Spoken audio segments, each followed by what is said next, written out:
بسم اللہ الرحمن الرحیم عن ابی ذر رضی اللہ عنہ ما من عبد قال لا الہ الا اللہ ثم مات على ذلك الا دخل الجنہ قلت وإن زنا وإن سرق قال وإن زنا وإن سرق قلت وإن زنا وإن سرق قال وإن زنا وإن سرق على رغم أنف أبي ذر رواه البخاری رحمہ اللہ تعالی۔ سلام اس پر کہ جس نے بے کسوں کی دستگیری کی، سلام اس پر کہ جس نے بادشاہی میں فقیری کی، سلام اس پر کہ اسرار محبت جس نے سمجھائے، سلام اس پر کہ جس نے زخم کھا کر پھول برسائے، سلام اس پر کہ جس کا نام لے کر اس کے شہدائی الٹ دیتے تھے تحت قیصریت اور دارائی، سلام اس پر کہ جس کے گھر نہ چاندی تھی نہ سونا تھا، سلام اس پر کہ ٹوٹا بوریا جس کا بچھونا تھا، سلام اس پر کہ جس کا نام، سلام اس پر کہ جس کے پریشان حال دیوانے سنا سکتے ہیں اب بھی خالد و حیدر کے افسانے۔ میرے معزز سامعین و ناظرین، آج کے اس درس حدیث میں نے آپ کے سامنے ایک حدیث پاک پڑھی ہے جس کو امام بخاری رحمۃ اللہ علیہ نے روایت کیا ہے۔ صحیح بخاری جلد نمبر 5 صفحہ نمبر 2193 پر یہ حدیث پاک ذکر کی گئی ہے۔ یہ حدیث پاک حضرت ابو ذر رضی اللہ تعالی عنہ سے روایت ہے۔ وہ فرماتے ہیں کہ اللہ کے پاک نبی حضرت محمد مصطفیٰ صلی اللہ علیہ وآلہ وسلم نے ارشاد فرمایا کہ جو بھی بندہ لا الہ الا اللہ کہے گا ثم مات علی ذالک، یعنی جس نے کلمہ پڑھا لا الہ الا اللہ کا زبان سے اقرار کیا اور دل سے اس کی تصدیق کی، اور پھر اسی کلمے والی وہ زندگی گزارتا رہا، اسی کلمے والی یعنی ایمان کی حالت میں ہی اس کو موت آئی، تو اللہ کے پاک نبی نے فرمایا کہ یہ بندہ جنت میں داخل ہوگا۔ حضرت ابو ذر رضی اللہ تعالیٰ عنہ نے جب یہ حدیث پاک سنی تو اللہ کے نبی سے پوچھا کہ وَإِن زَنَا وَإِن سَرَقَ، کہ اللہ کے پاک نبی اگرچہ وہ گناہ گار ہو، اس نے زنا کیا ہو زندگی میں یا چوری کی ہو، تو پھر بھی وہ جنت میں جائے گا؟ حضور نے فرمایا وَإِن زَنَا وَإِن سَرَقَ، ہاں اگرچہ اس نے زنا کیا ہو زندگی میں یا چوری کی ہو، پھر بھی اگر مومن ہے تو ایمان کی وجہ سے جنت میں جائے گا۔ قُلْتُ وَإِن زَنَا وَإِن سَرَقَ، حضرت ابو ذر رضی اللہ تعالیٰ عنہ کے ساتھ بہت تعجب ہوا، اتنے بڑے کبیرہ گناہ کرنے کے باوجود بھی وہ جنت میں داخل ہو جائے گا؟ تو اللہ کے نبی نے فرمایا وَإِن زَنَا وَإِن سَرَقَ عَلَى رَغْمِ أَنْفِ أَبِي ذَرٍ، کہ اگرچہ زنا کیا ہو، اگرچہ چوری کی ہو، پھر بھی وہ جنت میں جائے گا، اگرچہ ابو ذر رضی اللہ تعالیٰ عنہ کو یہ بات ناگوار ہی کیوں لگے۔ اس حدیث پاک سے یہ بات سمجھ میں آتی ہے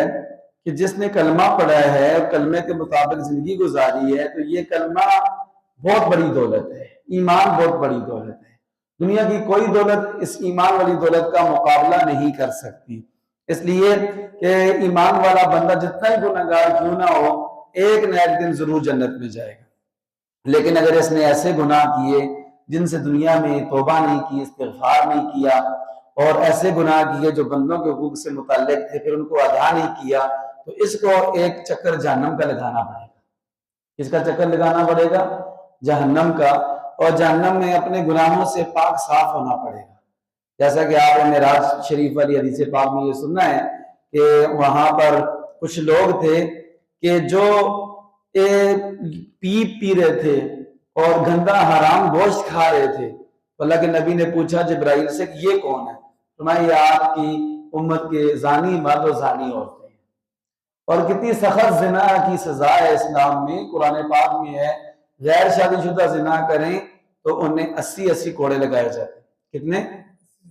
اور اگر شادی شدہ بندہ زنا کرے تو اس کو پتھر مار مار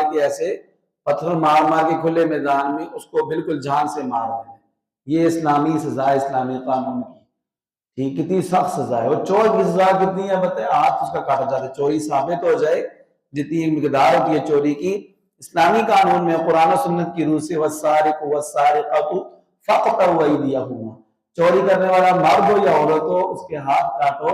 تاکہ وہ چوری نہ کرے، اور باقیوں کے لیے بھی سبق بنے، باقیوں کے لیے بھی عبرت کا سامان بنے۔ یعنی یہ بہت بڑے گناہ ہیں، اللہ تعالیٰ ہم سب کو ان سے بچائے۔ اور ایسے بھی لوگ ہوتے ہیں جنہوں نے پوری زندگی پاک صاف گزاری ہوتی ہے، نوجوانی میں بھی انہوں نے گناہ کے قریب نہیں کیے ہوتے، چوری کے نہیں قریب کیے ہوتے، زنا کے قریب نہیں کیے ہوتے۔ حضرت عثمان غنی کو جب باغی قتل کر رہے تھے، گھر کے اندر بند کیا ہوا تھا، انہوں نے کہا تھا کہ قتل کی 3-4 وجوہات ہیں اسلام میں، کسی کو قتل کیا ہو تو بدلے میں قتل کیا جاتا ہے، شادی شدہ زنا کرے تو پھر اس کو قتل کیا جاتا ہے، مرتد ہو جائے تو پھر اس کو قتل کیا جاتا ہے۔ تو عثمان کہنے لگے ان سے، باغیوں سے جنہوں نے محاصرہ کیا ہوا تھا، کہ میں نے کسی کو آج تک قتل نہیں کیا، پھر تم میرے قتل کے در پہ کیوں پڑے ہوئے ہو؟ اور میں نے کبھی سوچا بھی نہیں اسلام سے، اسلام کو چھوڑنے کا، یعنی مرتد ہونے کا، تو تم پھر میرے قتل کے در پہ کیوں ہو؟ اور تیسری بات کہ شادی شدہ بندہ زنا کرے تب قتل کیا جاتا ہے۔ تو عثمان غنی فرمانے لگے اسلام میں تو دور کی بات ہے، جب میں کافر تھا، جب میں مسلمان ہی نہیں تھا، زمانہ جاہلیت میں بھی میں نے کبھی زنا نہیں کیا۔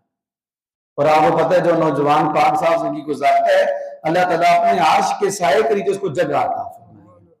ان گناہوں سے بچنا یہ حدیث پاک کا مطلب نہیں ہے کہ گناہ کریں گے تو پھر بھی جنت میں چلے جائیں گے، مطلب یہ گناہوں سے اعلیٰ تو درجہ یہ ہے کہ بندہ جہنم کا چکر لگائے بغیر ہی سیدھا جنت میں چلا جائے، ایسی زندگی گزارے، اور اللہ کو ایسا ہی بندہ پسند ہے۔ لیکن پھر بھی ایمان کی دولت کی قدر کرنی ہے، زندگی میں گناہ ہو بھی گئے تو اللہ تعالیٰ ایک نہ ایک دن ایمان والوں کو ضرور جنت میں جگہ عطا فرمائیں گے۔ اللہ تعالیٰ ہم سب کو نیک اعمال والی زندگی نصیب فرمائے، ہر قسم کے چھوٹے بڑے گناہوں سے اللہ تعالیٰ ہمیں بچائے، آمین یا